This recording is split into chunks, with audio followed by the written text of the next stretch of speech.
Gracious Heavenly Father, we do thank you and praise you for this opportunity to come together. We thank you for our guest who's come from far. Give him safety as he travels home this evening. And Father, we need to pray for one of our members, Jake Bender. He's in the hospital now. Most of these folks don't know, but he needs your prayers and he needs them right now. You know, Father, what the outcome will be, and we just pray that your will be done. And thank you that you're in control of all things. It's in Jesus' name we pray. Amen. Amen. Going for a pledge of flag. I pledge allegiance to the flag of the United States of America, to the republic which stands one nation under God, indivisible, liberty and justice for all. Thank you. I'd like to bring our lovely Miss Judy up here in a minute. She has an announcement. You were here to walk back down. Good evening, everybody. Just want to remind you, we're going to do the fundraiser again with the Boscov's coupons. I should probably have the next meeting. We get to keep the whole $5, and I believe the coupon is 20% on most items at Boscov's up till Christmas, I think, or through October. I'm sorry I didn't bring the paper with me tonight, but I should have them soon. And if you can, try to purchase them from us, because we'll get to keep that whole $5 on each ticket we sell. Thanks. Thank you, Judy. And now I'd like to ask Linda Brancador to come up here.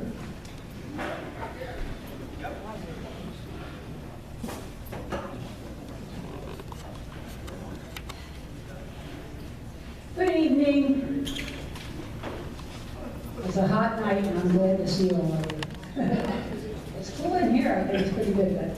But, from time to time, we have been acknowledging some people that volunteer their time and energy on a regular basis. And tonight, we'd like to honor someone else. And that person, I'm looking for him and I don't see him. John Hyde, where are you? Come on up, John. Now come up here.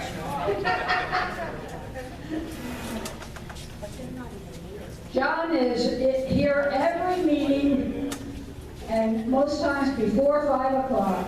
He helps set up the chairs and tables. He's a loyal patriot, and we appreciate him very, very much. And there he comes. Yeah, come up here. We have a little something for you. On behalf of the Patriots, we want to give you dinner at Applebee's. Like Applebee's? You never were there. Oh, gee. There's several. There's one on Fifth Street Highway. Yeah. And that's where you are. And thank you so much for all your help. We appreciate it. Also, John you make little wagons or something, don't you? They are really, really nice. And wood. Historic Brattlebis Farm on, I think, the 4th Saturday in August. They will also be at the Old Briar Road Farm. Carol is at the 4th Sunday in September. Yes. And I will also be at the Heritage Center the first full weekend of October on a Sunday when they have the wagon and carriage show. And you sell these. You sell these. Well, I didn't sell any for quite a while. I haven't made any for quite a while, but I did sell. Would you be interested in bringing one in here and setting it up just to show our members? Maybe you'll get some orders. Sure. Yeah, my wife won't like that though. She says you made enough wagons, make other things. Well, we appreciate you, John. Thank you so much. Okay.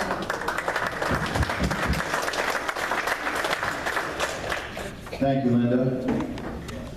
Now, I'm sure we're all wondering what's going on with SB 76. So Sam is going to give you the update. He is the resident expert on 76. Any questions about it, Sam will have the answers. So there you go. Really put me on the spot, right? Folks, as Jim said, we do want to give you an update on school property tax donation. I'm here to tell you that 76 is alive and well. We've had some interesting things, some good things happen. We also wound up avoiding some pitfalls. The budget that was proposed initially contained an increase in the sales tax and PIP tax. That was removed. Had that remained, that would have put a damper on what they will do with 76 as far as funding. Additionally, the $1.3 billion revenue plan that was signed by Governor Wolf last week, that did not contain anything that was going to hurt 76. So obviously that is good news, except that it was a tax increase, and that's for another story.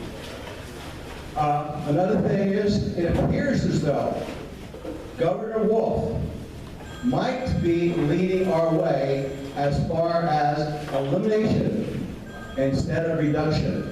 That is big, folks, if it continues that way. The difference could very well be in the funding. How's it going to be funding? Obviously, our position is we want it funded almost 100% with sales tax and PIT. He might want to use a lesser figure than that and some local funding, which I have a feeling that we would not support. But our positions are closer. Now, as I said, these are some good things. However, we still need the votes. We got to get the votes in order to pass 76. And that's where you people come in. We need your help again. Now, Dean and Company are kicking off the summer door-to-door canvassing campaign. They're doing that in Senator Treplin's district. Folks, if we could change his no vote to yes, that would be fantastic. Stop and think. Let's go back to November. November last year, when we had the vote in the Senate, the vote was 24-24. Had he voted yes, it would have been 25-23. Obviously, it would have passed, and we would have won. So, obviously, we're trying to change his mind. However, we have a very unique opportunity. Yes, we'd like to change his vote, but he is in a very hotly contested election. If we could weaken him with his constituents, that he would lose in November. His opponent supports school property tax elimination. Let's stop and think of that, folks. We've got two possibilities here to get the vote that we need. Now, personally, I would love to have him be defeated. Not only because we get the vote, but also it could put the fear of God in some of the other legislators to know that they can't pull the stuff that this man has pulled and get away with it. So we have a great opportunity here. We do not want to let it go by. Basically, as I said, this is a twofer. Now, he has 3 other canvassing to be done during this particular campaign. They did one last week, last Saturday, thank you, Shirley, July 16th. They have 3 more coming up. It's July 30th and August 13th and August 27th. Last Saturday, we had 3 PCP representatives there for us. We have Shirley, stand up please, Shirley Moser, and her husband, Charlie, and where's Charlie Breckman? Charlie Breckman, where are you, Charlie? Yep, stand up, you gotta stand up, come on. Charlie is no hand at this. He had a lot of experience. We did a lot of campaigns together. Folks, we really want to thank them for going out there and spending their time. Let's give them a big round of applause, please. Now, as a bonus, we've asked Shirley to come up and tell her about her experience. Come on, Shirley. Is this your first time, Shirley? Okay. It's all yours. Well, first of all, to let everyone know that Charlie and I had traveled to Hummelstown, where we met Dean Club, and Dean Club, we followed him out there, our group. And we met the other groups at McDonald's in Homelstown, and that's where Dean had distributed all the information for each and every one of us with the petitions that were to be signed, and also other information that the people could review and make a decision. And we had spoke with a lot of his constituents, asked them to sign the petitions, and they were more than eager to sign those petitions. They said, absolutely, we realize that it is a burden for our people, all the property owners in Pennsylvania. And they said there's no way, it must be eliminated, no reduced taxes whatsoever. And then they also said that a lot of them said they would actually be contacting Rob, my terminology, us blind templates, by phone in order to voice their concerns, as well as even going directly to his office and voice their concerns and tell them that they are on board for SB 76 and he needs to get on board SB 76 now. They don't want no, they want a yes. Well, we'll see what happens. And after they signed the petitions, they were more than happy and said, thank you so much for all the hard work you guys are doing to try to get this passed. An example that I have is I spoke to a woman, Jordy and I were together, and I spoke to this woman, and she said that she's very concerned because she pays $10,000 a year in school property tax alone. And she said that would be a huge burden that would be taken off her shoulders because she has children as well. And she said it would be a huge burden to relieve that she wouldn't have to worry about school property taxes anymore. Then I also spoke with an older woman, and this woman was absolutely fantastic. She was in the Coast Guards. She works for the VA people. She helps them out, and she does, like, I guess she's some kind of chairman for them. And they were having some kind of a festival where they were having boys 10 years and old sign up for some kind of a competition. They were handing out t-shirts to all these boys that signed up. Well, unfortunately, somebody showed up, and he was Senator Robert Blind Templates. And he demanded that he get a t-shirt for his 8-year-old son. She absolutely said, no, you can't, he's not signed up. And she said, and furthermore, how old is he? He said, oh, he's only 8. She said, he's not eligible to be here. She said, he's not eligible for it, and he's not eligible to have a t-shirt. So what he done was he waited till they were getting ready to close everything up, and they were just packing the things in the boxes that needed to be packed, and he ran over, grabbed the t-shirt, and stole it from the table and ran. Now that's some kind of a senator? No, that's some kind of a jerk in my eyes.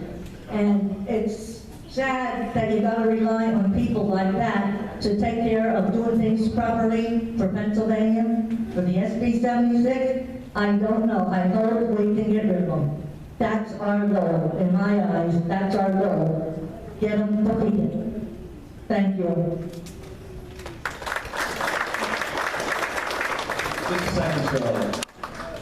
When you were talking to the people, did they know that there was a bill in Harrisburg? Absolutely not. Absolutely not. None of them knew anything about the bill. They were more than surprised. There was only one lady said she heard about it, but she didn't know anything about it. Folks, that's what we find when we go out to the various districts. They do not know that there's a bill out there. Another question, do they know, the ones that you talk to, that their senator voted against school property tax elimination for them? We told them that he did, plus the fact is we told them that he is not on board. They need to go talk to him personally, or call him on the phone and get in contact with his office and harass him if they have to. That's my story, harass him if they have to. Fantastic. Thank you very much, Shirley. Folks, this is activism at its finest. This is how you get it done. You gotta go where they are. They can run, but they can't hide. We're gonna go into their districts. We're gonna go to their offices. We're gonna go and talk to their neighbors. We're gonna go and knock on their own door. Now, I'll tell you from experience, they don't answer the door. Doesn't matter if they're home or not, they don't answer the door. I see Donald, I see some of the other people that, were out there. I also want to add, Shirley being out there were actually 21 folks that did the canvassing that particular day from 5 different groups, of which Berks County Patriots were one. They passed out 1,600 flyers and collected almost 200 signatures. Now, I'm asking for your help.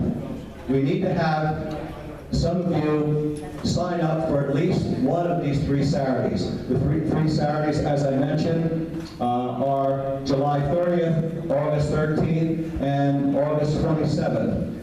Judy has a sign-up sheet in the back.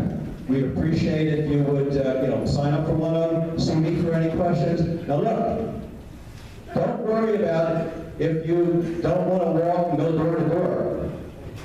Bring a chair. We'll set you up at the entrance of the mall, entrance of our business, that the people can come to you. So don't be concerned if you're walking up and down hills and up and down the streets and so forth. Don't let that be a hindrance. Believe me, you're going to be well rewarded with talking to the people and all the different conversations. So please, folks, we want you to join us. We know that we can do this, but we got to do it. Thank you. Shirley, yes. We were at the mall over there, it was a strip mall. Okay. And Marty and I and Bender and then later Charles came over and we were at the Kmart. You're at Kmart, okay? You're standing there, sitting there, so people came to you? Sitting and the rest of us were there and Okay. and they came in and out, it was approaching. Right, so generally a lot of us will go, they'll split you up. Like the 21 are split up into different groups, and you go to different neighborhoods. They have maps. It's really organized. You can't believe how it is. But like Shirley said, they were at the mall, at Kmart. You just be at an entrance there as people come in and out. You pass out the flyers, talk with them, and you're really informing the people. You're educating the people. And as I said, what we need to do, we need to try to either change his vote, or as far as I'm concerned, more importantly, let's get him defeated. And by telling his constituents that he has voted against eliminating their school property taxes is really the best way to do it. So folks, please join us. I have a feeling we've got to change the program. We do? Okay, we're back on schedule. Okay, Ellen, I'm going to turn this over to you. I'll take my stuff back. Thank you, Sam. See, we try to keep Jim as unbalanced as we can. In any case, there's a group who we have become acquainted with over the last several months. Their mission is a mission that's dear to me and should be dear to all the veterans and their families in our organization. They're going to tell us a little bit about what they do, their mission, their goals, and so forth. They just arrived, so they're probably a little bit out of breath. But in any case, we have with us the State Director of the Concerned Veterans for America, Eve Allen, and her assistant, Bennett Orbitz. You guys, I mean, a young group athlete guy like this, stupid enough to break his ankle. He's our local director. I've communicated with him on several occasions, and I can tell that his heart is where his words are. So let's give a great big welcome to Eve and Bennett.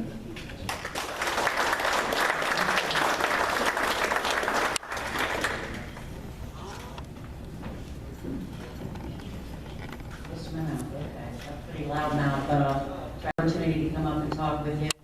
Concerned Veterans for America is a new organization in Pennsylvania, but it's not a new organization in the country. Started in 2012, and the purpose of Concerned Veterans for America, we're in several different stages, but the purpose of Concerned Veterans for America is to be a public policy and advocacy group on behalf of veterans, to do some things for veterans that haven't been done, as I'm sure you all know, in a long time. You know what's happening in the VA. You know the fact that veterans cannot get the services that they need, that they've earned. And the only way to get these guys in DC to get something done is if you hit them with policy, hit them with grassroots efforts, and let them know that we're out there. We know we're going to vote for veterans on veterans issues, and where our job is to inform veterans about what's going on with policy and how we can activate people at the grassroots level to get out and get something done. Concerned Veterans for America, if you want to go on our website, you'll be able to see all the policy that we've been working on. In fact, our folks are working with the Congress right now to get the VA Accountability Act passed, which would allow senior management of the VA to fire employees that are not getting the job done for the veterans. As you know, the big wait lists in Arizona, veterans have died because of those wait lists. So we have organized and fanned out across the country to activate veterans and patriots, such as yourselves, to get out and vote on these issues. So what's our job? Our job is to inform, and our job is to activate veterans and patriots to get out to vote on these issues. A lot of times they get pushed under the rug, or politicians don't pay a lot of attention to them, and we think that the veterans body of any body is probably, I would have to say, the most qualified to go out and vote, whether it's in a congressional election, a senatorial election, or a presidential election. You fought for your country, you put your lives on the line for your country, your families did the same. I myself, I have a little pin on here. I am the mother of a Special Operations U.S. Army Ranger who is currently on a mission, I do not know where. But I know that I am here working for Concerned Veterans for America to pay it forward on his behalf. I know Ray in the back. I worked a long time in Pennsylvania on behalf of a couple of candidates that you probably know and have served, because I believed in what they were doing for veterans and I believed in what they were doing for the country. So this is the way that I can pay it forward, is taking those skills, getting folks like yourselves out there to activate and vote on veterans issues. Right now, Pennsylvania is kind of ground zero. I was just talking to folks from Western Pennsylvania, and everybody's activated. Everybody's activated on the presidential level, the senatorial level, and they're looking to vote on veterans issues.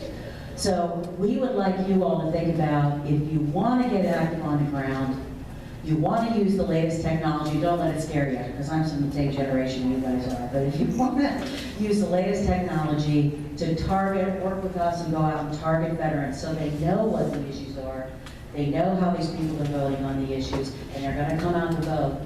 Our goal is to activate 300,000 veterans across the country, and we are well on track to do that. Pennsylvania is a Tier 1 state, which is why I'm here talking to you, and that means that our group and our network considers it as important as Ohio, as important as Florida, and as important as North Carolina. So every patriot and every veteran that we can get out to work for us, we need your help. Because by getting veterans out to vote on issues that are important like the VA is the way that we show that we're a powerful voting bloc and we're going to get something done. So I'm happy to answer questions.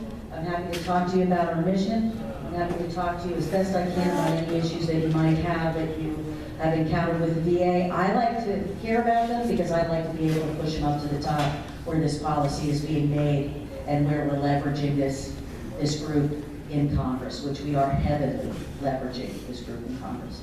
But what I'd like to do is I'd like to pass it over to Bennett, because this very tall guy who met the height requirement for Concerned Veterans for America is who you would be talking to, who would be working with you, who would be coming up to Berks County if you were interested in volunteering and working with us. So again, be in the back.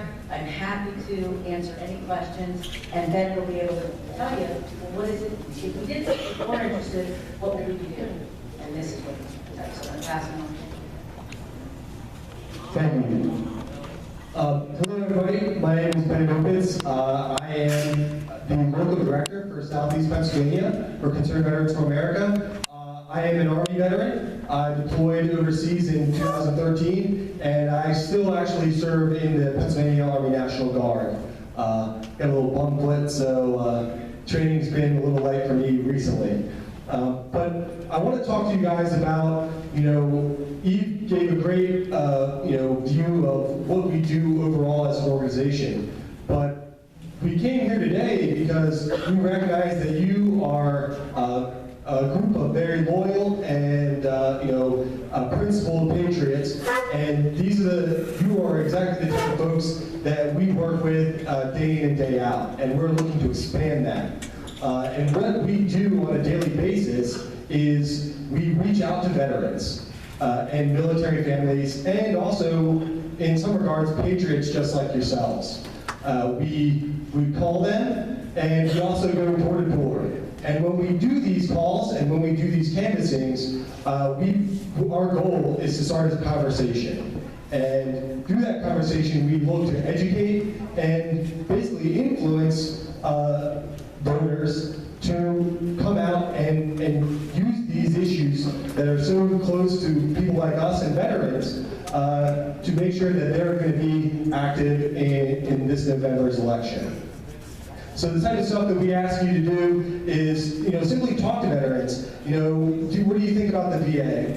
What is going on? Do you think that things are getting better, or do you think that they're getting worse? And we found that through these conversations, we are able to basically educate people that without people going out and becoming active in the community and basically convincing themselves that, getting them to think about it, oh, well, I guess the VA really isn't getting better. It's actually getting worse. And that, the same politicians in DC right now only continue the status quo that is the VA's hospital system. So the type of stuff that we do, like I said, is simple calls, and these are reaching out to folks just like me and you, and really just and having a conversation with them. And I want to say that something that we take very good pride on, a lot of pride on, is that when we have volunteers come in, we don't try and waste their time. We want to make sure that they're as effective as possible, and that the people that do great work and support these issues, that they are coming in front of and speaking to voters that are going to make a difference in November. What we found recently is that and what we understand to be is that any veteran that we can target specifically, we want to be able to get in front of them and get in front of them. So as we come on, where we at? As you guys want to take part in some of the activities that we'll be doing, we use a lot of technology, and it may seem scary in many aspects, but what that we're able to use is that technology to leverage you folks like yourselves and our other volunteers, is to get them in front of the people that they really need to talk to that are actually going to make a difference. So kind of my self right here to you guys is that working with us and alongside of us, we're going to make sure that we hit the right people that we want to get out to make a difference in the election. And this is the same type of technology that the progressives and those on the left used to achieve success in 2012. And we're basically trying to take that same technology and prevent them from using it against us.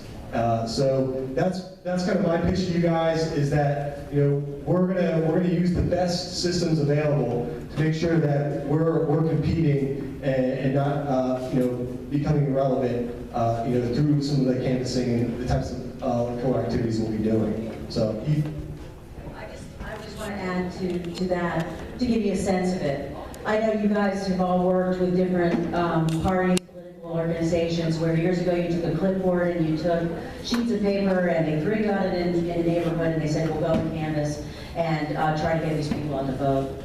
This is much more targeted, it's much more micro-targeting. In fact, the information that we use, the database we use, is the largest, the strongest, and the most comprehensive database in the United States. In fact, this is the go-to database for all conservatives that are out in the field right now trying to get people out to vote on a conservative message, particularly a message of fiscal responsibility and, in our case, benefits for our veterans. So what you would be using is you would be using iPad technology, you'd be going up to the door, you'd be talking to people and asking them questions, plugging that information in. It all goes into a giant database, and so it just doesn't go to some young person in a campaign office. It goes all the way up, and now we know there's a veteran in that household. He believes that we need to fix the VA. He believes that we should lower the debt. He or she believes these different things. Now we understand him as a voter, and when we come closer to the election, we can get him out to vote.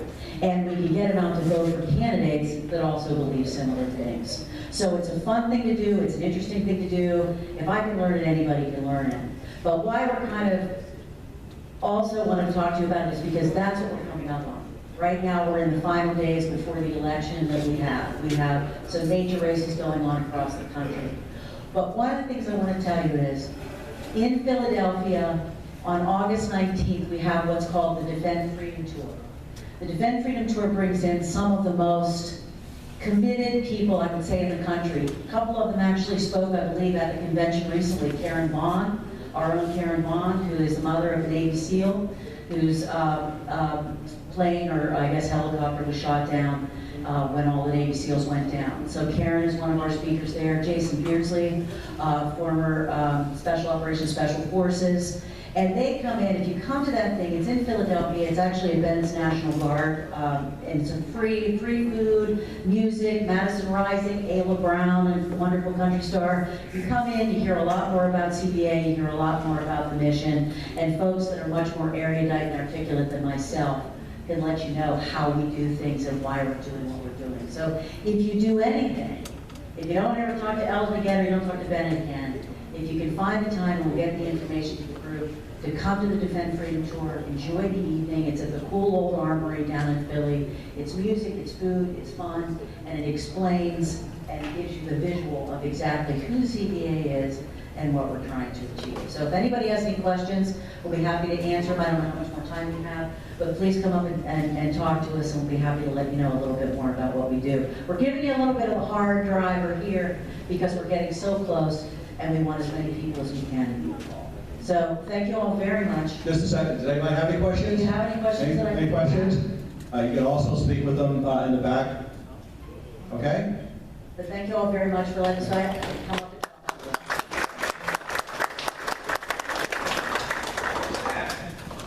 Yes? Okay, Ellen just pointed out there's a sign-up sheet in the back if you'd like to have more information. You okay?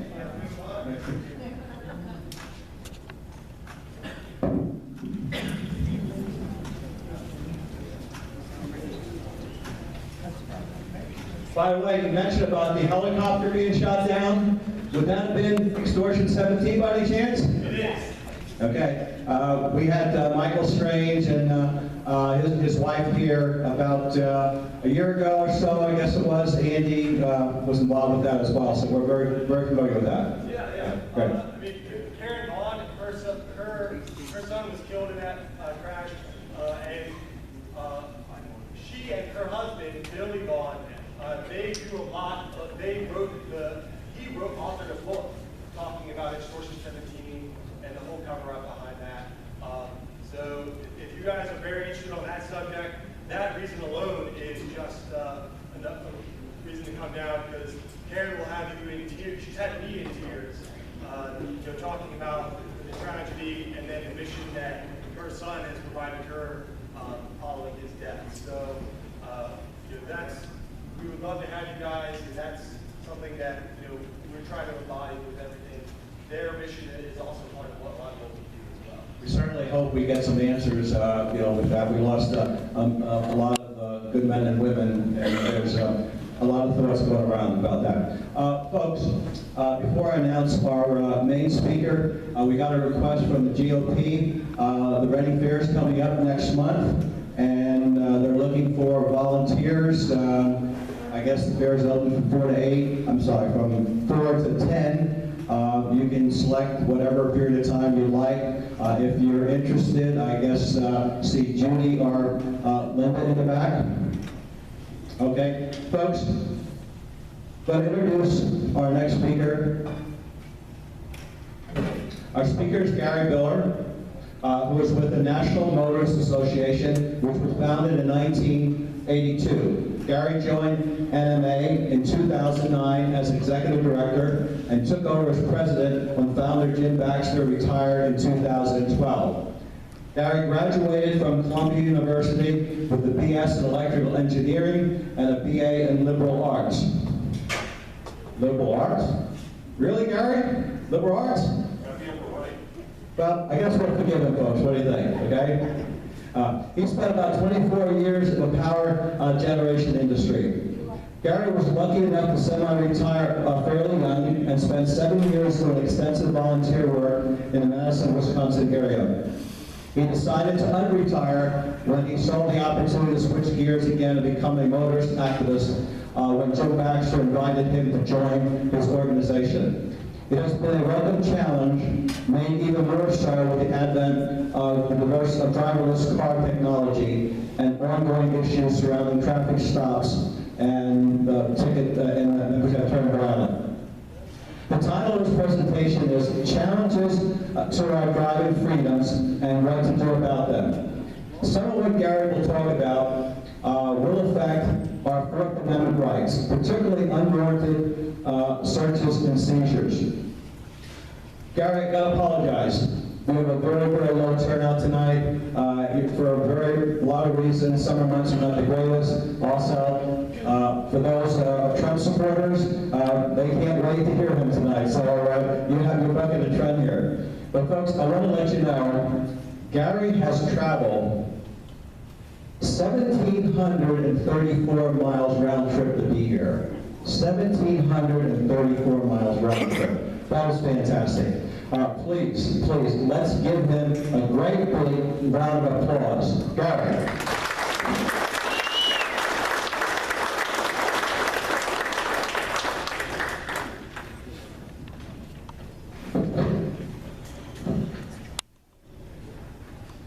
Thank you, Sam.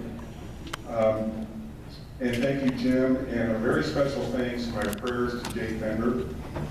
He's not only a member of Berks County Patriots, he's been a longtime member of the National Motorist Association, and that's why I'm here tonight.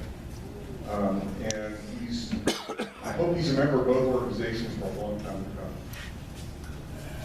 And I want to thank you. Sam mentioned the low turnout. This may be the only time I've ever been in competition with the Donald.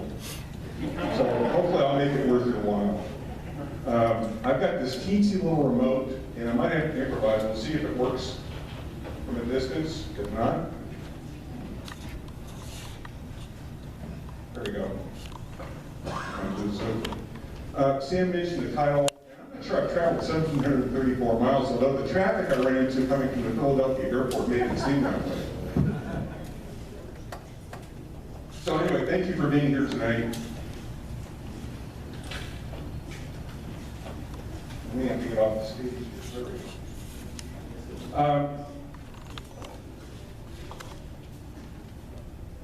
Back up a second. Motorist rights. That's a little hard to read. Is there any way to refocus that? There is. Oh, I have questions on that here too.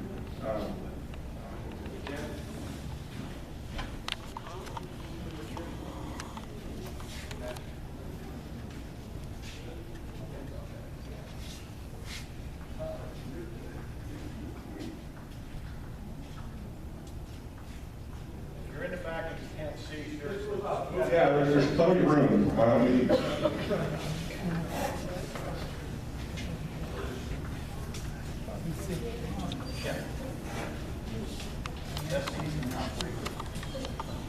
Sam gave me a long introduction, and I've moved from being an engineer to the world of advocacy and activism. And what amazed me after even just a few weeks of being with the National Motorist Association is all the stories we heard from members from the motoring public about the violations of their constitutional rights, about the tactics that are going on, and current events have kind of illustrated that even more. The amazing thing to me is there are about 225 million licensed drivers in the United States in the country. Unfortunately, most drivers don't really get that involved with the kind of issues, which is why I'm making speeches like this, presentations like this.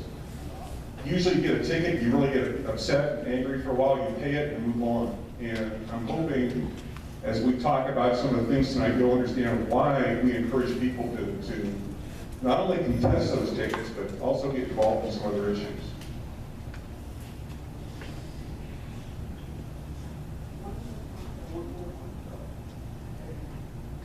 There we go. I want an opportunity to give you a little bit of plug for the National Motorist Association. Sam mentioned we were founded almost 35 years ago and are the leading motorist rights organization in the country.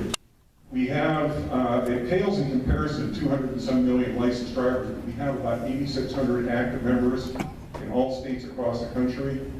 I will say this not just because I'm in Pennsylvania, but listening to you tonight and listening to our members, our Pennsylvania members are among the most active we have anywhere. They're very much involved in what we're about. To learn more about the National Motorist Association, we have a table in the back with some literature. Some of our most recent member magazines. I picked a selection that I think might be of interest to you. Feel free to take those. We have some pamphlets about the organization itself. And of course, I'm going to be around for a while too. So feel free to check out more about the National Motorist Association. Otherwise, there'll be a lag time.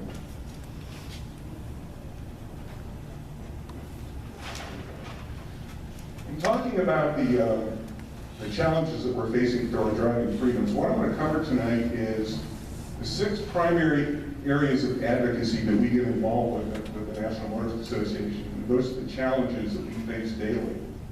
And then I want to wrap up by giving 4 action items that we should each get involved with as far as I'm concerned. Some for our own constitutional protections, some to help deal with some of the challenges that we're dealing with.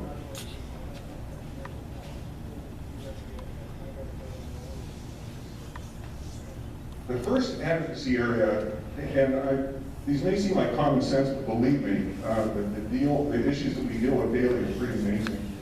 Traffic safety through sound engineering.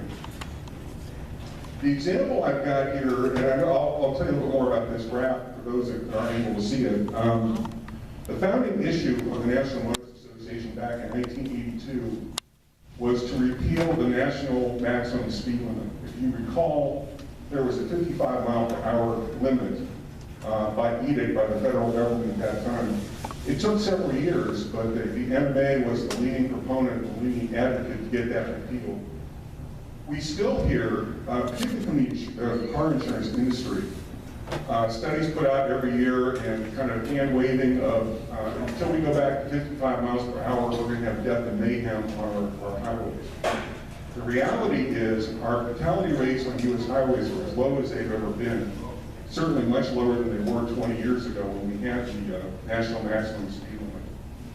This particular chart drives home a point that I want to make about what we advocate for is based in sound engineering. 50 years ago, a researcher with the Department of Transportation did an extensive study on and statistics on the risk of crash involvement in relation to speed of travel. And what he found was, if you look at the vertical axis, which is the y-axis, that's the risk of crash involvement per 100 million vehicle miles traveled. The x-axis, the horizontal axis, is the deviation from average speed. So what that is what he looked at, and by the way, this has been reaffirmed by researchers every decade since then. Human behavior, driver behavior doesn't change that much over time, is your lowest risk of crash involvement. If you look at those curves, it's nighttime driving, daytime driving, and freeway driving. They're kind of parabolic curves. The low point is the lowest risk of crash involvement. And if you look at it closely, it's at or even a few miles per hour above the average speed of traffic around you. In other words, keep up with the traffic flow.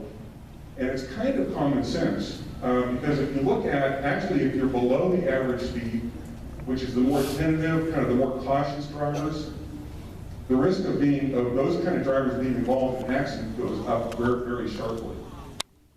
Because there's more interactions between vehicles, there's more braking, there's more accelerating, passing, lane changing, frustration from other drivers trying to get around slow drivers. So 55 miles per hour, 75 miles per hour, the real key on non-residential streets is setting speed limits so that they match the natural flow of traffic, and then set the roads up so that the drivers keep up with traffic.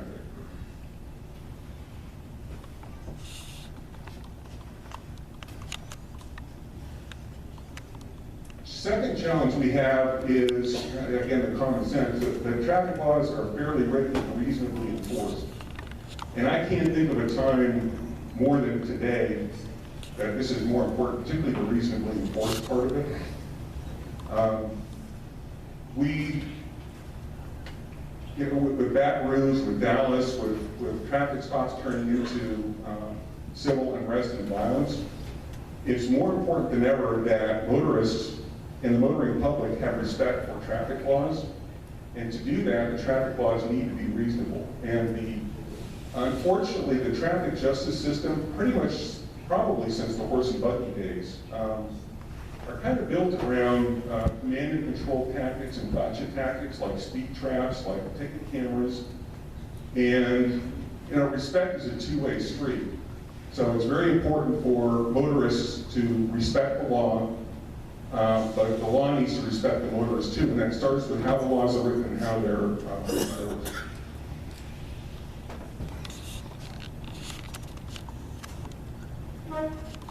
I want to spend a little more time on this particular issue, and it ties into what I was just talking about: freedom from arbitrary traffic stops and unwarranted searches and seizures.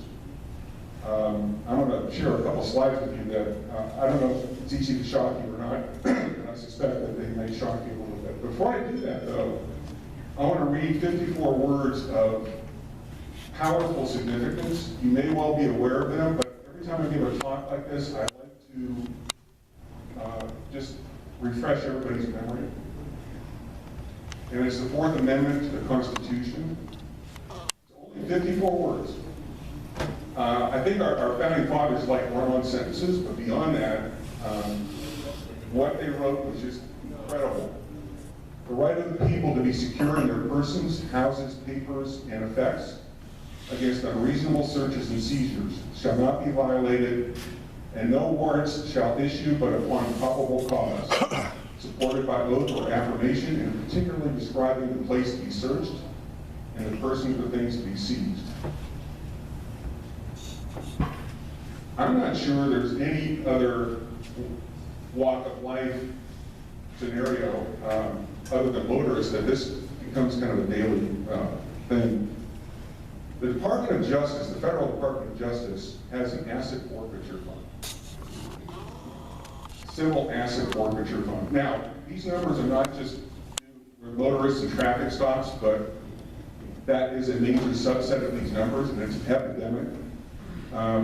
In 1986, that fund had $94 million in it. Less than 30 years later, it increased 54-fold to $5.1 billion. And the rate is, if anything, is increasing. As you look at the last couple of 4 to 5 year periods, it's doubled each 4 to 5 years. There was a little bit of reform last year by the U.S. Department. The Attorney General kind of put the kibosh on some state practices of some of the civil forfeitures. But when we talk a little bit later in this presentation about knowing your rights during a traffic stop, it's really important because more and more we're hearing stories about motorists being stopped, being asked questions about how much cash they have. Now, from a law enforcement standpoint, what they're looking for, Tennessee is infamous for this basically, is with the north-south interstate, they're thinking, well, if somebody's carrying a lot of cash, there's probable cause for maybe drug running or something else.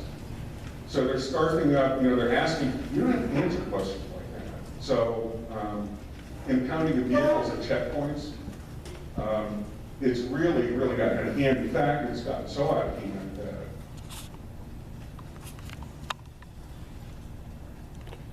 what you're looking at in the red line is what I just talked about, the asset forfeiture by the Department of Justice. The green line is the sum of all burglaries in the United States. So in 2013, sometime during that year, the U.S. government became a bigger thief than all the burglars in the country. Clearly, something has to be done, and I think it starts with us knowing what to do, what not to do, particularly during a traffic stop. That we can kind of control.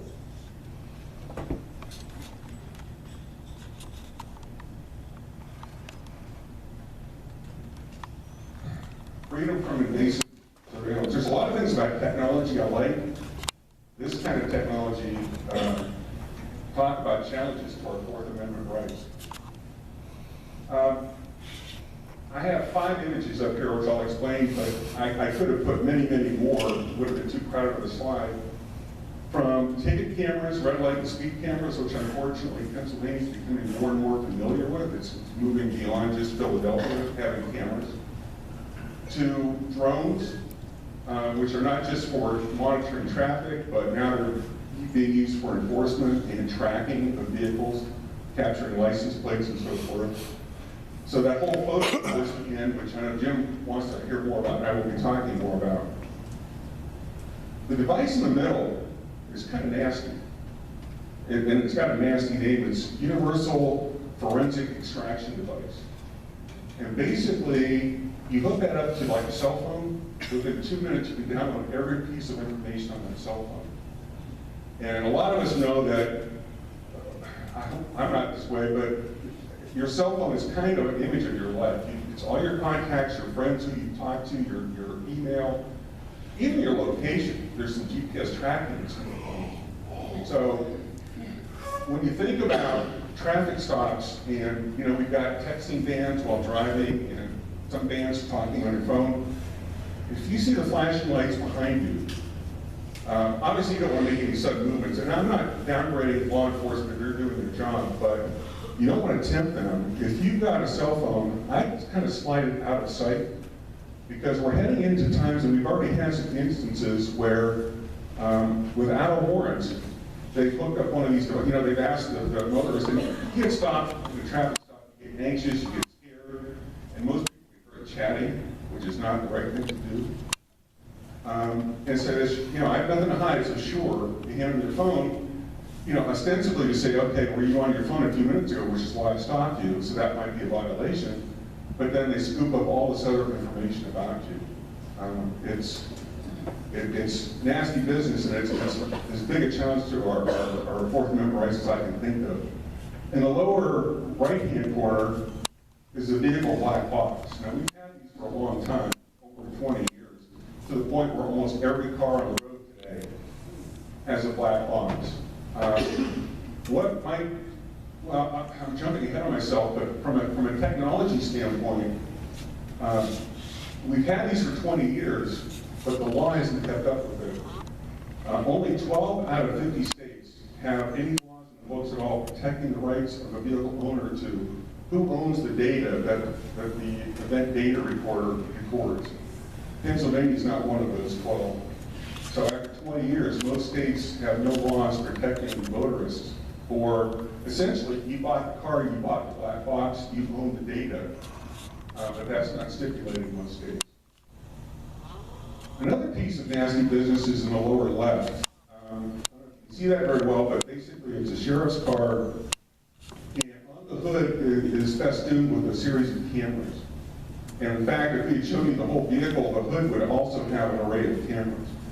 These are automated license plate readers, where this car would be cruising down the road and snatching up images of license plates on pretty much any car they run across, either parked or on the road moving.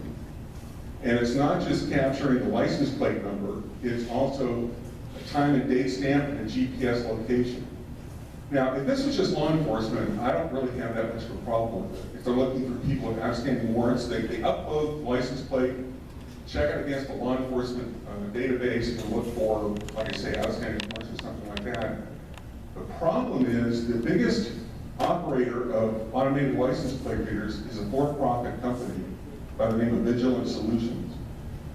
They have vehicles like this, not marked as law enforcement, but vans that go around with cameras scooping up license plate information to the point where they kind of brag about collecting 70 million license plates a month. With the tracking capability, like I said, so over time they probably, can kind of start tracking where people are. But what they do is they sell the information. It's not looking for outstanding warrants. They will sell to whoever's interested. Has your insurance expired?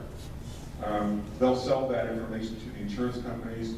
The repo man, if you're late on a payment, they'll check it against the database and then forward the information for a fee to those companies, and on it goes. So automated license plate readers, a lot of our lobbying is to restrict the use from companies like Vigilant and just for law enforcement purposes only. We haven't won that battle, and it's a state-by-state battle at this point.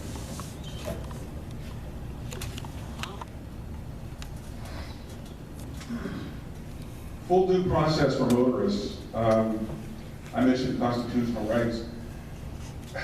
This is where, Jim and I were talking about red light cameras, for instance, is a prime example. The NMA has some major objections to photo enforcement. Chief among them is a camera rarely can make a positive identification of the driver.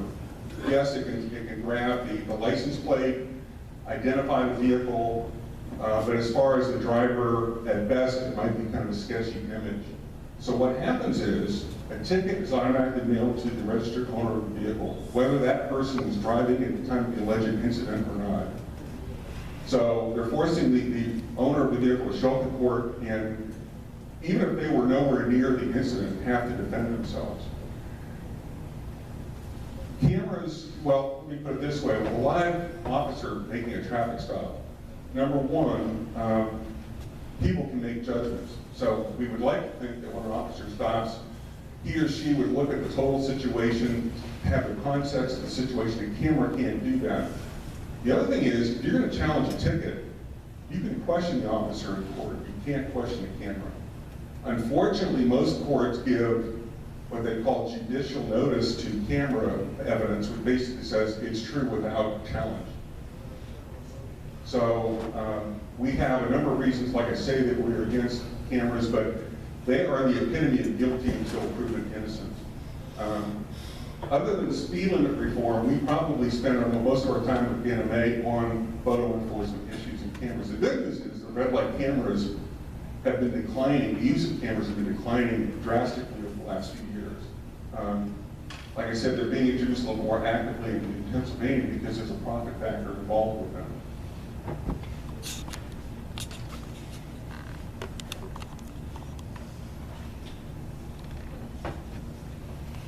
Reasonable highway user fees.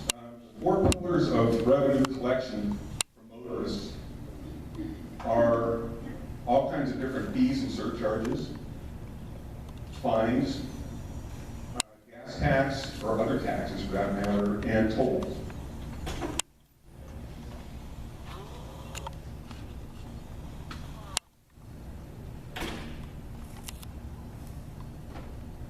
What I want to share with you, I mentioned that we urge people to, whenever they can, to challenge any ticket, traffic ticket they get. Here's a major reason why.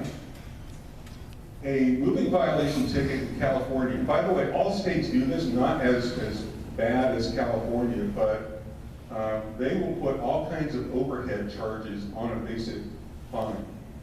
Until more people challenge their tickets and force the courts to face up to these kinds of things, we're going to continue seeing, in this case, and this is an actual ticket we got from a member who shared with us a few years ago, basically a $100 ticket turned into a $500 fine. And so I went ahead and listed all of the different little accounts.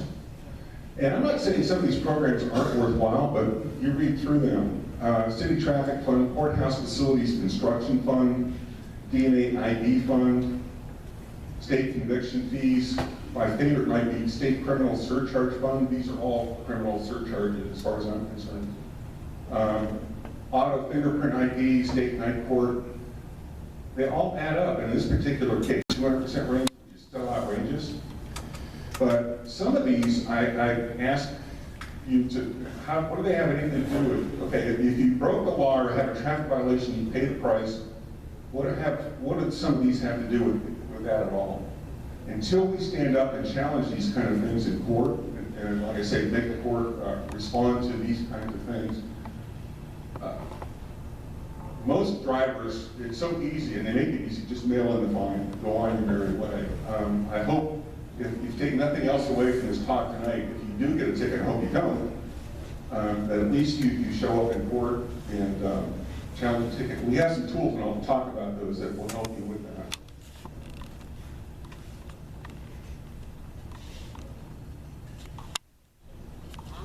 The seventh challenge or principal advocacy item for us is fairly new, and I can talk about technology a little bit.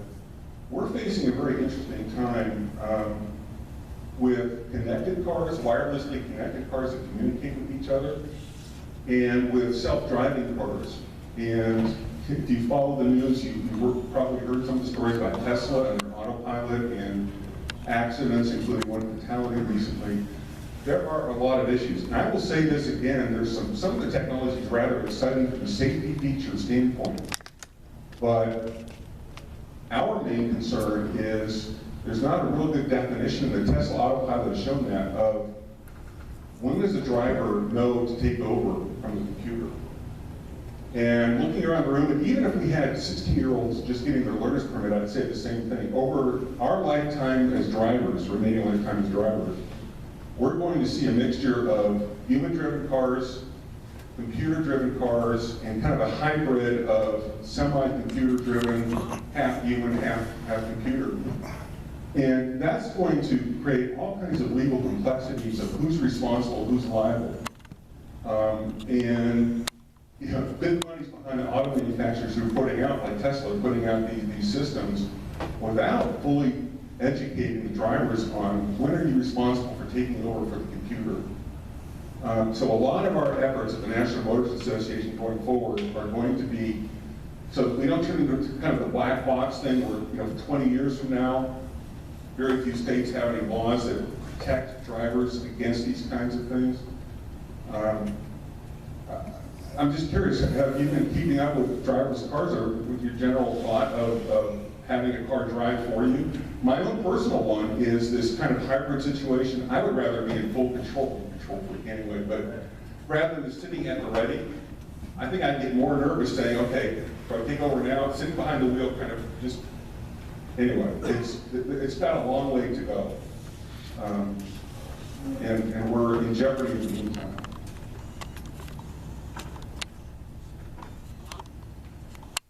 So those were kind of the 7 challenges that we spend a lot of our time on from an advocacy standpoint. I mentioned I wanted to talk about 4 action items that we should all be involved with.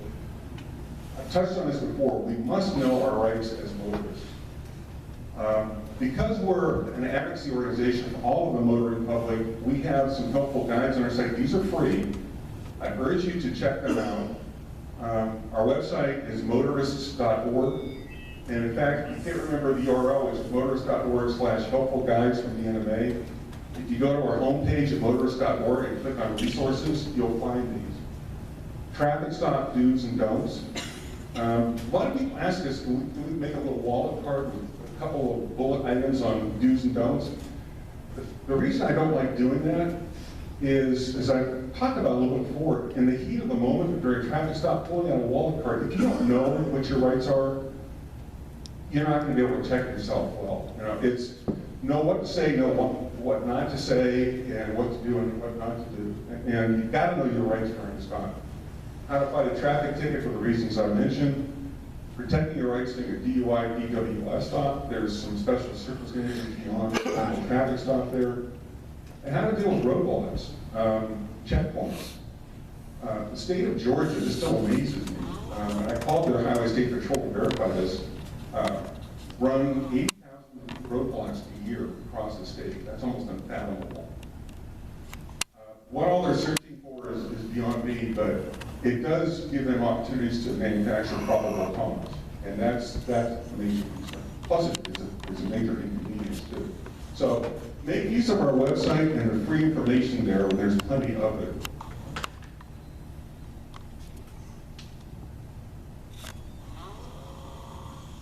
Get involved. I can tell from even the talk before I got up here that you are very much involved, and that's why I like talking to these types of organizations. The thing is, occasionally we'll hear, well, there's not a whole lot I can do. Well, the fact is, local advocates can do a heck of a lot. And I'm going to use an example of red light cameras and speed cameras to show you how effective local advocates can be. Red light and speed cameras were introduced to the United States in the late 80s, early 90s.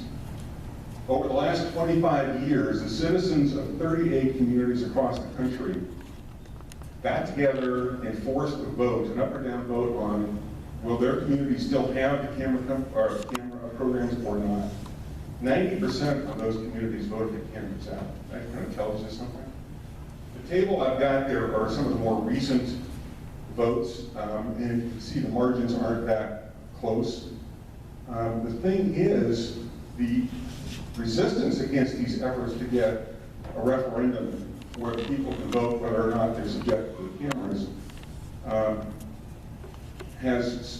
the resistance is from the camera companies because it's their for-profit business. I'll give you one example from a few years ago. It's not on the table, it's a little bit older, but a woman in Marietta, California was incensed about, it's a really small city, I think in Riverside County, California. And they had red light cameras. She was convinced for revenue generation. There was no safety component to it whatsoever. So she spent about $1,000 of her own money printing flyers, counting the pavement, handing them out in supermarkets, wherever she could.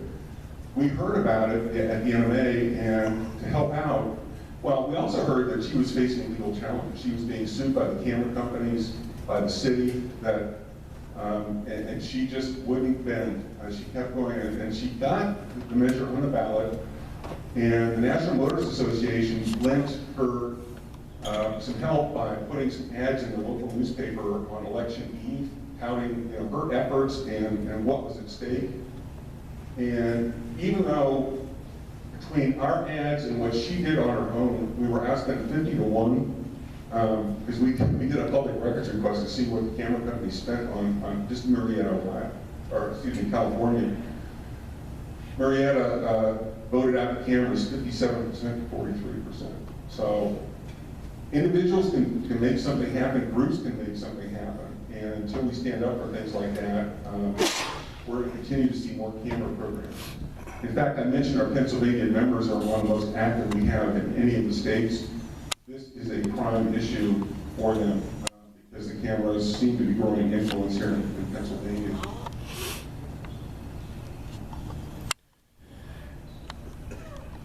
We have to demand government transparency.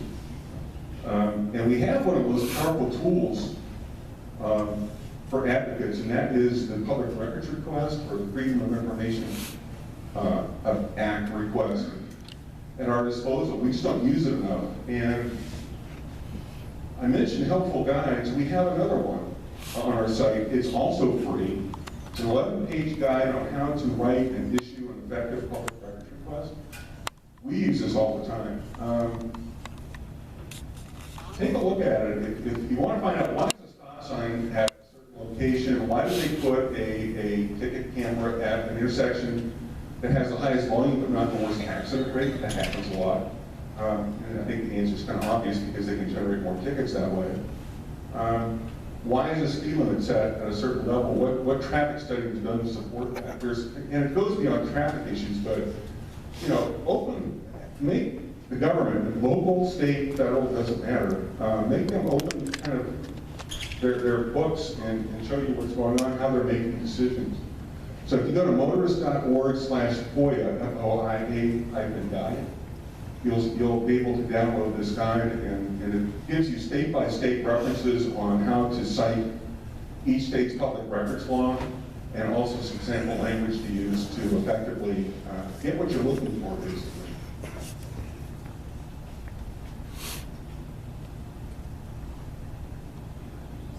And the last of the 4 action items, there's always all 4 action items, but is demand government accountability. I know that you do that. I've already heard that here tonight. And it goes, it's an interesting week that I'm here. It goes beyond voting.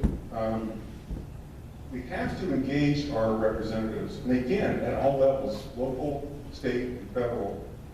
A lot of people that we talk to, even our members, are surprised at how easy it can be to get a face-to-face meeting with representatives who, have to spend some time in their home districts and have time set aside to meet with their constituents. Engage them, even if it's not face-to-face. Call, talk to staffers, send a letter. The one thing I will say is, we get this quite a bit, is why don't we put out form letters with talking points where members can just put their name on the bottom and send it into whichever congressman or senator or state senator. I've talked to any number of politicians and their staff, and to a one, they say that when they get cookie cutter letters like that, they don't really pay a whole lot of attention. What really gets their attention is, why is, put on paper or explained vocally, why is an issue important to you? How has it affected you? Why do you feel a certain way about it? And one of those kinds of letters or contacts is worth 100 form letters. So know who your representatives are, and make sure they know who you are.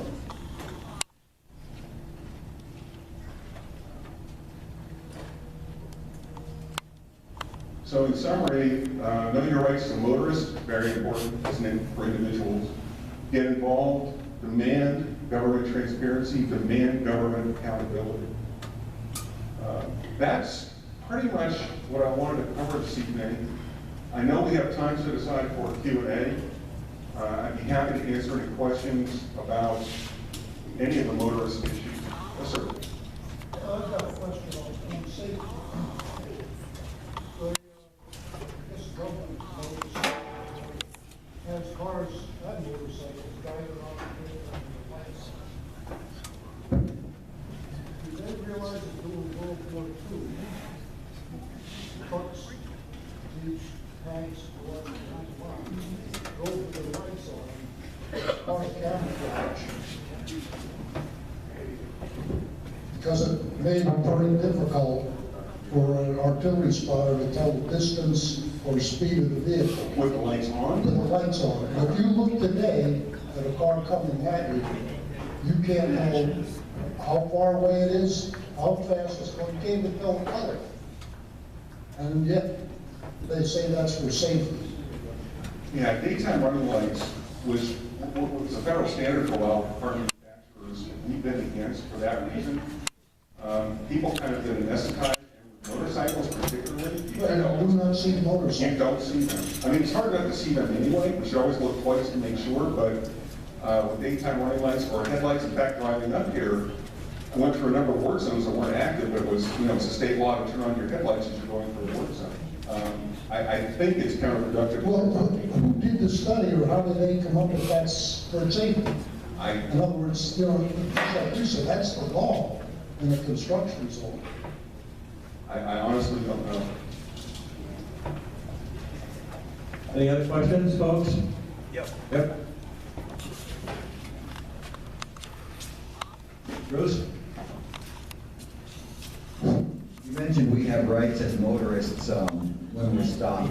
Could you briefly just repeat some of those rights, please? Yeah, they're absolutely critical, and again, you'll find them on our website. Don't offer any information. You're not, there's a whole self-incrimination thing that you're immune from, but people get too talkative. Keep your hands visible. You want to diffuse the situation. You're anxious, but particularly with the current events, police are rather anxious too. The best ticket defense is not to get a ticket. So the first thing you want to do is kind of keep your hands visible.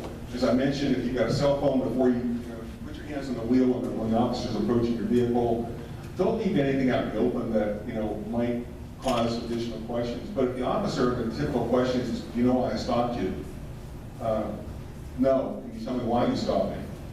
Don't say, well, I might have been going too fast. Well, that becomes a record, that he marks, and if you go to court, that will be used against you. You know how fast you were going? No, how fast do you think I was going? Just kind of feed questions back, and don't be smart about it, or smart ass, if I can use that word, but be civil, but don't offer information in those kind of situations. Are you aware of mandatory quotas with certain police departments in Pennsylvania? Ticket quotas. I know. Not specifically in Pennsylvania. We've had whistleblowers contact us from within police departments, one in New Jersey.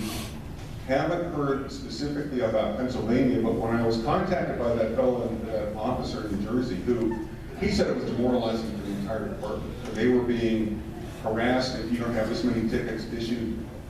We went into a kind of research mode and looked at a number of state laws, and there's a ton of loopholes where, there's almost anti-ticket quota laws in every state, but what they say is ticket quotas can be used to evaluate an officer, but in the overall picture, the statistics do matter. So it kind of negates itself. You asked the question, Jim, are there stories or? Actually, I have a factual statement. Yeah. A few years ago, I was called to jury duty, and lo and behold, I was elected jury foreman. I don't know how that happened, but I had the biggest mouth. Anyways, this woman had left a bar, Blind Hartman's up on Route 12, right here, and was pulled over by a state policeman at 11:30 at night. It was winter time, it was November, so it was chilly out. She was a little skinny thing. Factually, she only had one drink. She stopped in, she was only there for half an hour to meet with her girlfriend. Her dog had just died. This all came out in court. So she was wearing high heels. I have never worn high heels, lady, but I understand it's hard to drive in high heels. So she was barefoot with just her stockings on. So this state police officer made her get out alongside the highway on Route 12 at the 11th Street exit, and she was walking on the little spall, so of course it made her stumble a little. So they claimed the officer claimed she was drunk driving. Now she had one drink, and arrested her for drunken driving, took her in, interviewed her, and we had all the camera evidence of this that was brought out in court by her attorney. She was not slurring her speech. She was walking fine inside there. They made her do the heel to toe. Inside on the floor, she walked fine. Well, it came out in court, first off, you're guilty of drunk driving if you refuse to take the breathalyzer test. You're automatically guilty. So there's no Fourth Amendment right there. You're automatically assumed guilty and you can lose your license. But not only that, it came out in court that this officer, and he's, by the way, still patrolling 12. His name is Officer Spots. He hates my guts. He's patrolling 12, and he had a mandatory quota to meet. And that came out in court. They moved him from down in the Philadelphia area because he was going for the Top Gun Award. They actually get an award for giving tickets for drunk driving. And he had gotten the award down in Philadelphia, and he was only a couple stops away, right here in Berks County, from getting the same award. And after this hearing, we found this woman is innocent, and Haraka was her attorney. It didn't bode well for him. He's still on the Route 12 corridor. I've seen him since then, but so there are mandatory quotas right here in Berks County, and I saw that in court firsthand. Two kind of related things. Several state courts have allowed, I'm not sure about Pennsylvania, but have allowed no refusal stops, where you've alluded to that a little bit, Jim, that during a traffic stop, if you refuse to take a breathalyzer or even a field sobriety test, if you're not immediately guilty, then you're at least subject to a license suspension. I mean, some pretty severe penalties. Some state courts are allowing during these no refusal weekends blood draws, roadside without a warrant, and even saliva samples, which basically is DNA. That's extreme. I mean, the ACLU is involved with this, we're involved with this. Texas does a lot of that. It's almost kind of going rogue and talk about violating our rights. forget what the other thing I was going to talk about as far as ticket quotas, but, the federal government, click it or ticket campaigns. States get grants. Grants is taxpayer money, basically, it's our money, for running overtime ticket blitzes. There's no other word for it. Whether it's click it or ticket or setting up roadblocks like Georgia seems to love to do. So basically, law enforcement is being rewarded by more grant money if they reach certain levels. So that's almost a sanction, well, not almost, it's a sanctioned ticket quota from the federal government to the states.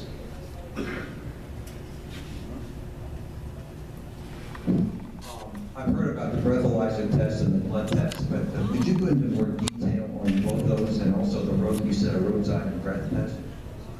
Could you explain each of those tests, and you said they are required? It's a point of contention, and again, we've got some documents on our site that it's really critical that we understand our rights particularly for a DUI stop, because the consequences are so severe and stick with you for a long time. Even on lawyers, traffic lawyers, there's a point of contention of what do you do when you're asked to give a blood sample or even take a breathalyzer. Well, first of all, breathalyzers are very inaccurate. We've challenged the results of those many times. Blood tests are more accurate, but talk about invasive, and police aren't trained medical technicians to draw blood. I'd be very concerned about that just from a safety standpoint. The thing to do, if you're going to refuse, what I would do, what escalates things quite a bit, is if you run into one of these, say, no refusal or mandatory, or they say mandatory, I'd ask to see the court order. I would ask to be taken to a local hospital, to whatever test they're going to administer. I want to do it under controlled conditions, and I want to see the results. But some states don't give you any leeway at all. If you refuse and you're automatically guilty, as Jim talked about, and you get basically all the penalties associated with the DUI. Any other questions? Ron? Just a second, Ron. A couple of years ago, I had an accident with my car, but I just nodded off and I went off through it. I took a telephone call. Well, the police stopped and I was honest with him. He did wear a seatbelt, I sit down. So he got me $35 for being out in my lane of traffic, another $35 for reckless driving, and one for $10 for the seatbelt. But he didn't pay me any paperwork or anything. I didn't think anything about it. About 2 weeks later, I get a letter in the mail from the courthouse saying I have $375 worth of fines because I didn't pay these on time, and there's a contempt of court fees and everything added to these because I didn't pay them. But I didn't get any notification until then. You know what I mean? He didn't give you anything at the I site? didn't no, he didn't pay paper or anything. So I didn't think anything about it. I said, well, I'll get it in the mail, I'll pay it, no problem. But then 2 weeks later, so I got it 3 days after the court date, when I should have been in court to pay him. But I guess I was in the court, it was like $75, but while 10 to $80. Okay. But since I wasn't in court, then they hit me for contempt when I was there. And then I get $375 for the same fine. Is this common? I mean, did anybody else ever had this happen? Because, I would have paid the fine, I was guilty, I know, I'm not trying to say, it was my fault. There was one car accident, I wasn't hurt, or that. But I just, I would barely pay whatever the fine was, it just seems silly that I get the fines after I should have been court. It doesn't strike me as common, and it's obviously one thing to know that if you're being charged with something, then ask about it when you're at the scene. You should be getting paperwork, and in fact, although it costs more money, I'd probably try to get an attorney to help. We have a number of attorneys listed on our website that might be available for something like that, and challenge, number one, the notice about the penalty was even after your scheduled court appearance, so how could you have been there? I'm hoping that's what's happening. This is so seldom that you don't think about, You don't think about, I don't have paperwork here. Right. I just don't think about it. I never got a ticket before. So. I would say that's pretty unusual. I think police officers are pretty well attuned to issuing tickets and having all the paperwork on the scene. Okay, Here's a question. going back further than my question, we've had a notorious infamous case in Reading fairly recently, which was coined stop and swab, where roadblock pulled people over arbitrarily. Police pursued and they lost the case. However, going beyond that, periodically there's notices in the paper, particularly holiday seasons, that there will be arbitrary DUI setups throughout the area. And they do catch people. I'm not saying they're not finding people that are DUI, but I keep thinking Fourth Amendment, right of travel, stopping me arbitrarily. I did nothing wrong. There could be a line of cars. I was waiting my turn. Are they denying me what should be my right, in your opinion? Yeah, the Supreme Court has actually weighed in on certain types of roadblocks that they're unconstitutional. And in fact, some states, I happen to live in one right now, Wisconsin, that doesn't allow roadblocks for that reason. But unfortunately, many states do allow roadblocks. And yeah, you're right. It does catch some people that probably shouldn't be on the road, and that's a good thing. But what it does do for the vast majority of people who are stopped at these is it creates an opportunity for manufacturing probable cause. Oh, you weren't wearing your seatbelt, that's a ticket. Or looking for, or asking you questions that might lead into, a violation of some sort. So, yeah, I think it's a violation of our rights to have. The only reason for a roadblock is if there's a hazard ahead. It's just a safety measure to alert motorists that there's something that they're approaching, whether it's a landslide or whatever. There should be no other reason for a roadblock in our estimation. Well, just arbitrarily. Suppose I missed a flight because I was held up on a roadblock. Do I have a right? I suppose I have a right, but in a court, can I sue, for example, for the cost of my tickets for the flight because I was held up arbitrarily for a situation where I had no cause? I seriously doubt that you'd be able to recover anything by doing that. I'm not saying it's right, but I just don't think you're going to be able to recover anything. Okay, one other small point. You mentioned cameras. Is this probably a state law that communities can arbitrarily decide to place cameras? Or if my community decides to place cameras and I'm opposed to it, I have to fight them at the ballot box, or I have to fight them in some other method that I'm opposed to? PennDOT has some requirements for communities to justify putting cameras in place. We don't think they're adequate. But that's why the local advocacy that I talked about, the community uprisings basically, have been very effective in fighting cameras. Now, obviously, you don't want the cameras there to begin with, for the most part. But there are ways to defeat the cameras. Another example, something we spent a lot of time on with red light cameras, to talk about, it's a game to some extent, is we have found several cities that short the yellow light cycle so that it's almost impossible, light turns from green to yellow, it's almost impossible to stop in time, so it's actually dangerous to slam on your brakes if you've got cars behind you. So you enter the intersection maybe on a fraction of after it turned red, and if there's a camera there, it just automatically creates tickets.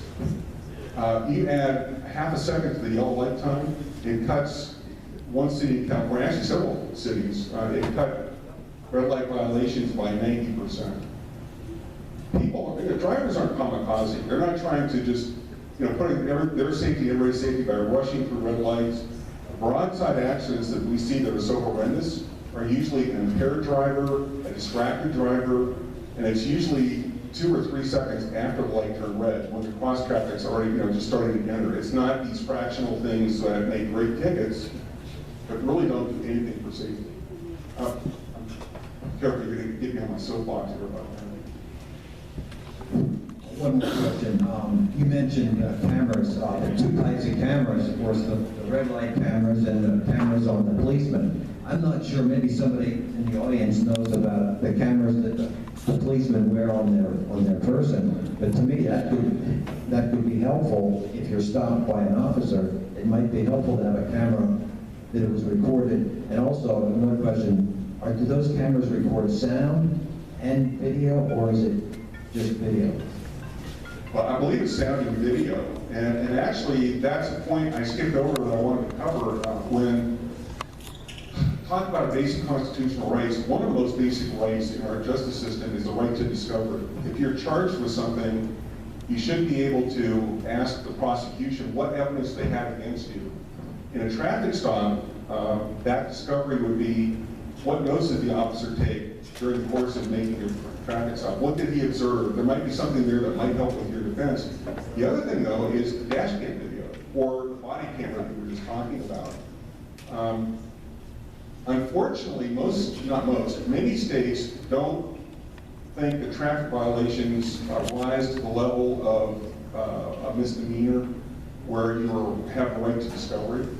As far as we're concerned, you have the right to discovery for any charge against you. That's just the way our justice systems work. So if you can't get it through discovery, then that's, I think, what the public records request would be, is send them a request saying, I want to see the dash cam video or the body cam video of this particular incident. Might be rather surprising to find out. Yeah, before we wrap it up, I'd like to make a statement, and Deb is my witness to this. I've obviously been pulled over a couple times in my vehicle, and I've always challenged what's going on. 2 years ago, Deb and I were in my truck on private property in the winter, and I did a slide, because she's from Florida, and I did a power slide on private property, and a cop pulls me over and proceeds to give me a ticket. So I challenged this. Went in front of the judge, said what I did, where I was at, private property, oh, well, okay, this is done. This officer left out of that room so mad in a huff, he spun his tires leaving the district justice office when I beat that ticket. But the reason I say this is I always challenge everything. I would be $35,000 poorer because the city of Reading came after me because I kind of get a loud mouth, and I had told the former mayor, who's now under criminal investigation, Glenn Spencer, that I will never pay one of your, damn fines in this city, because I didn't do anything. And it was, Don will tell you, and Sam, they had these unjust fines for if a dog pooped on your sidewalk on one of your properties, you had to clean it up or they give you a fine. And then if you didn't pay the fine, it became $1,000. So I had $35,000. So I went with my attorney, Deborah, to the city solicitor's office and said, well, okay, look, let's go there. We're going to take this up to the state Supreme Court if we have to. I'm going to challenge this on the Fourth Amendment because the whole idea was the city comes to you, gives you the fine. I have to pay it and appeal it back to the same codes department who gave me the fine and wait for them to give me a fair and just hearing. So there's no due process whatsoever. So I said, okay, well, we'll challenge this, we'll take it. And they knew that when I won, which I would have won, that I would teach everybody in the city how to do this. I would have big ads in the paper and say, here's a class on how to beat these people. So they actually forgave, the city solicitor had a stack of papers like this, 35 of them, $1,000 each, and just started, okay, we forget this, okay, well, you know what, we forget them all, just go away. So they dropped every one of them. But the only reason that happened is because I took the time to, actually challenge something that was unjust. Now, I have some friends who thought, no, I don't really want the hassle. So one in particular owns a lot of property. I bet she's paid $10,000 by now in these fines that she really didn't have to, which you can't control somebody's dog pooping on your sidewalk, and then they come the next day and give you a fine because the dog pooped there. It's like you have to go and look at every property every day. So I'm not saying if you did something really bad, you should challenge it, but you did something that really isn't, warranting a fine, you should challenge it. And fortunately, every time I went to court, I have won. So, and the reason being, I actually know my rights and I stick to them. And more people should be like that. So, anyways, Gary, we thank you very much. Wonderful presentation. And we have a little bit extra time, so yes, thank you, Gary.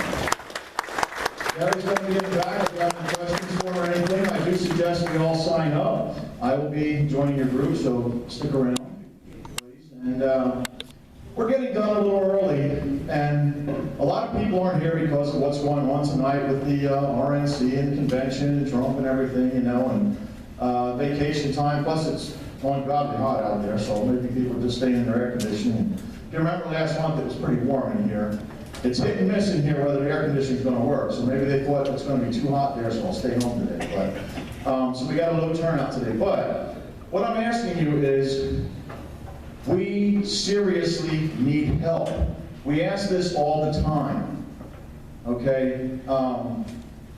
We have one of our, Jake does a lot for this organization, and it very well may be possible he's not going to do anything anymore. Anyways, everybody who comes to these meetings, there's something you can do. You might think you can't do anything. There is something you can do. We need somebody to write ads. It's really not hard to write an ad once a month for the meeting schedule for the next coming month. Especially if you got a computer. I stink on a computer. I hate computers. I would rather shoot the computer than work with it. I know other people like Shirley, she's a computer nut. She used to send me about 200 emails a week, so I had to block Shirley from my computer because I couldn't get my other emails for business. So now she circumvents that and goes to Sam, and then Sam sends them to me. But anyways, no. But, I know, but seriously, we need help, folks. A lot of organizations like this are waning because people aren't stepping up to the plate. We're in a very serious situation in this country. You see what happened, and I've been saying this for a long time. You see what happened in Orlando. This is only the tip of the iceberg. And I'm saying this because I truly believe this. And anybody out there who doesn't know something's going on, you either got blinders or you're just immune to what's your surroundings. If you're watching all these Syrian refugees coming in, why aren't they families? It is men of fighting age. Now, did they just become refugees, not have any kids or wives? Do they don't care about them? Or is there a foreign army actually coming to our soil here that is just waiting for marching orders? I truly believe something major is going to happen. I don't believe this person sitting in the White House now, and I don't care who's listening. I've always advocated this. I don't believe he's looking out for the best interest of America. He promised fundamental change to America. He promised that America that we know after he's done will be way different than you grew up with. Is it not happening? Amen? No, they're not. It is up to we the people to do something. Whether that be throwing them out of office, whether that be showing up at their door. As Sam said with templates, you know, we got to show up there. Everybody can do some little part. This is what I'm saying. Everyone in this room can do some little part. You know, we need help. If organizations like this are going to survive, it's up to you people in the audience to do a little bit more instead of showing up once a month. And I'm not trying to point anybody out. We need help. You know, everybody's over. Sam and Linda, amen to them. They do so much, you know, and in a way I tell them I envy them. They're retired, but they're not retired. They still got their own business to worry about and stuff. They just have a little more time. And Sam, I think, is up in the middle of the night on his computer because I see the time some of the stuff comes. I'm asleep. You know, 9:30 at night, I'm looking at my eyelids. Deb will tell you, I sit on the chair, I'm out, you know. And we're busy every day, so we don't have a lot of time. So I'm pleading, I am seriously pleading, we need some help. If you can do anything, research, keep up on the meeting notices. There's something you can do. See Linda, please. There is something you can do. I'm here to help. Want to wrestle for it? No. No, but you know, we've got a battle coming our way, folks. I think after this person leaves office in January, we didn't even begin to see the tip of the iceberg of the ramifications of what is going to happen in this country. I love this country. I've got kids. I've got grandkids. You've all got kids, grandkids, you know. The days of my youth, I'm younger than most of you here, but still, you know, we used to be able to leave I don't think we had keys to our house, and the car keys were in the car all the time. If you want to take our car, it was sitting in the driveway at 204 Shockley Drive in Exeter Township, and as far as I know, there was never any keys to the house, because it was open my whole life. You know, those days are gone. I fear for what's happening for the next generation. You know, I praise God, my daughter, who's 18 now, has a child. She got it. She did this thesis in school, and she calls up Deb and I, and she says, Dad, she says, guess what? I said, I don't know. What? She said, well, I had to do this test in school, and I'm a conservative. I'm like, oh my God, something I said to you actually sunk in. That's all to step up to the plate. So I please plead with you, and I ask you, if we're going to survive as an organization, as individuals, none of us are an island. We can't fight these battles on our own. It takes strength in numbers. Does everybody understand that? You know, I'm the kind of guy you want in the store. If some jackass acts up and starts hurting people, I'm the one running towards it. I'm going to do something to stop him. You know? But it doesn't only apply there. It applies in everyday life. We need help. So that's what I'm pleading for. I'm asking you to step up to the plate. See Linda, please. There's something you can do. Even if you only do something once every 2 months. Okay? There is something we need help with. And Linda has a litany of things that you could help with. Making phone calls. Anybody here know how to use a phone? Let's see your hand. Yeah. You know, we need somebody to make phone calls once a month to the people that don't have email that we try to call. Even if you only call 10 people, that's your assignment once a month. Make 10 phone calls, you probably get their answering machine, say, blah, blah, blah, meetings, blah, blah, blah. Okay, thank you, sure, see you there. So there's something everybody can do. So I'm just pleading for your help. Now, I don't know what Elton's going to say, so if he gets too long-winded, I'll stop him. So here we go. Well, I'm going to support you, Jim, of course. We don't always agree. In any case, what he's saying, there's so many little tiny simple things that we want to do as a board that will get our goals and our missions advertised. We'd like to have another trifold. Remember those blue trifolds that we handed out? They have to be redone. Is there anyone here who would be willing to put in a couple hours now and then just to do something? Can anybody really? I don't want to see your hands go up. Anybody else? Can they raise their? Are they willing to step up and help us? Find out what we need. Stop and talk to us privately. Anybody? Very disappointed.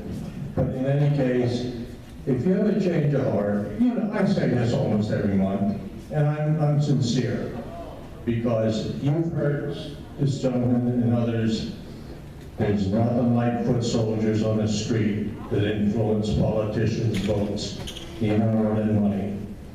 So if you have a change of heart, like Joe said, please see and reconsider, because I think this group has, well, there's one or two other groups in the state, but we're one of the premier groups of an activist group, and we're falling on our faces.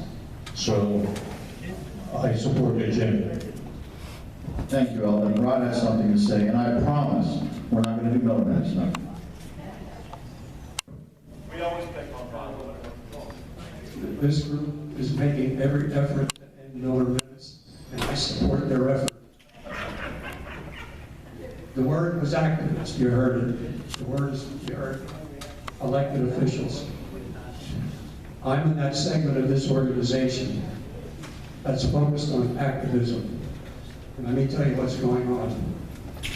Some of you know a little bit of what's going on, but to summarize it as brief as I can, we've been tracking major issues in this state that affect your wallet.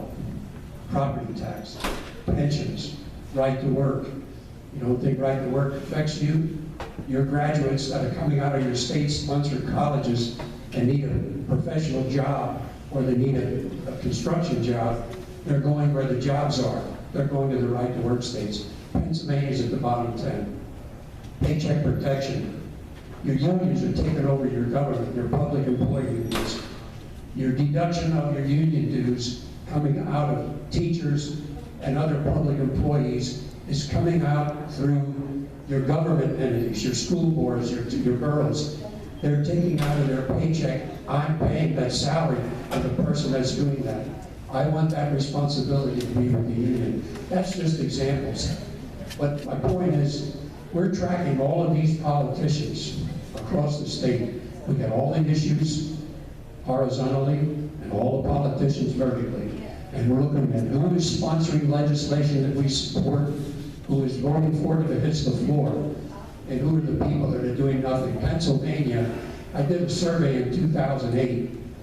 Pennsylvania was far and away the most expensive operating government in the nation. I remember the numbers when I did the research in 2008, that's before these organizations. $23 per capita to operate state government.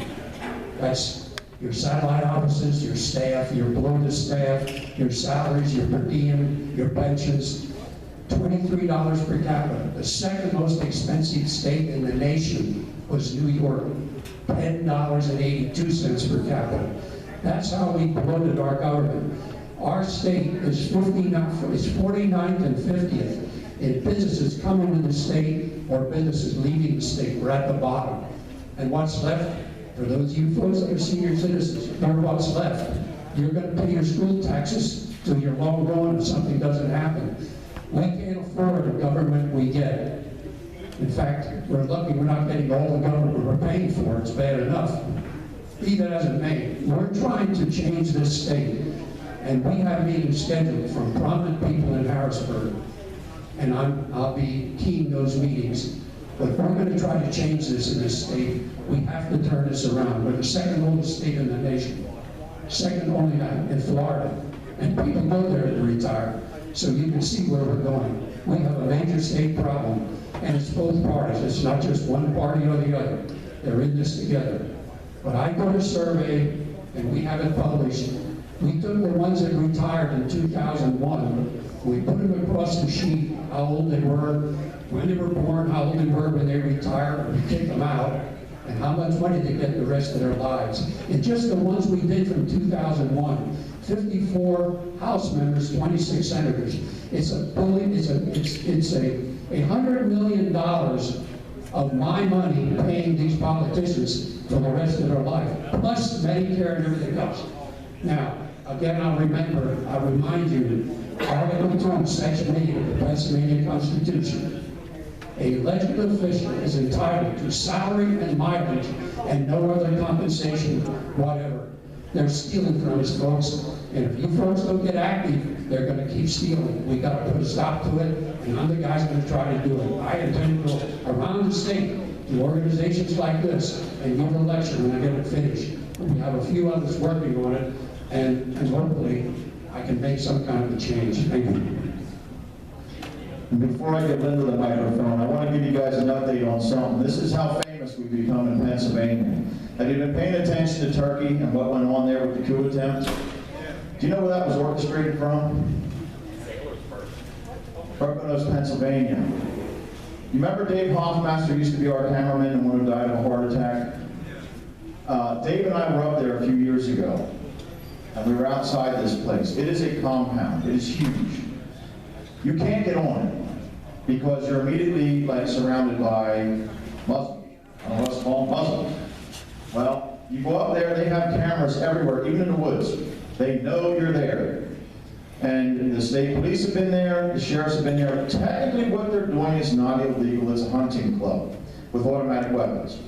But they have gun ranges and everything, and they're sponsoring young men to come there and train them how to use weapons. I'm pretty stupid, so I think it's just a hunting club, for people from foreign government or foreign countries. But I think it's pretty significant that it's right here in our backyard. Yes, they do. Yes. They have a lot of money. They have a lot of weapons, a lot of resources, and they were able to orchestrate an attempted coup takeover, possibly, because nobody knows for sure, but yes, it looks that way. Dave and I were going to do something about this and have a big video, presentation on it, and unfortunately, Dave passed away, and Dave actually got inside that compound. He went with somebody, he had video.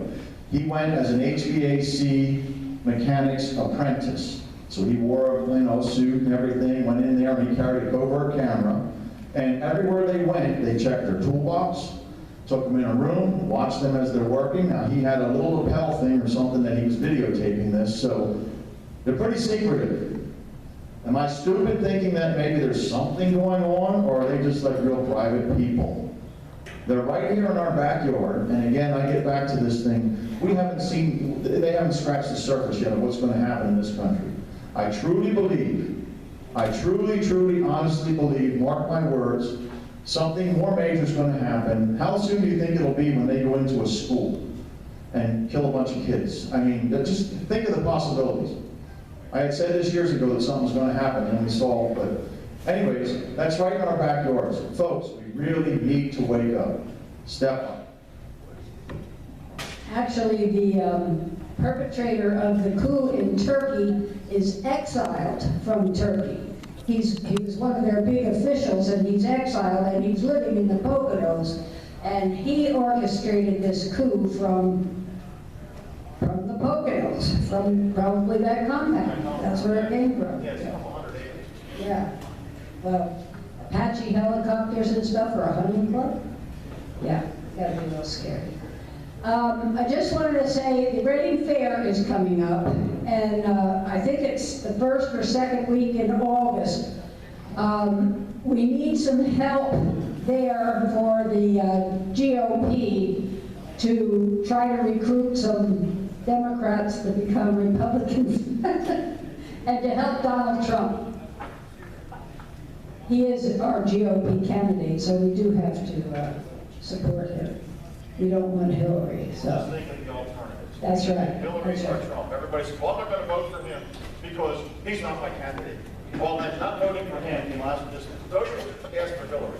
That's right. If you stay home, it's a vote for Hillary. If you vote for an independent, it's a vote for Hillary, because she doesn't have to counteract that vote. So, we got to get Trump in. We don't know what he's going to do. Yeah, he's harsh. Yeah, he lies, whatever. But who lies more than Hillary, you know?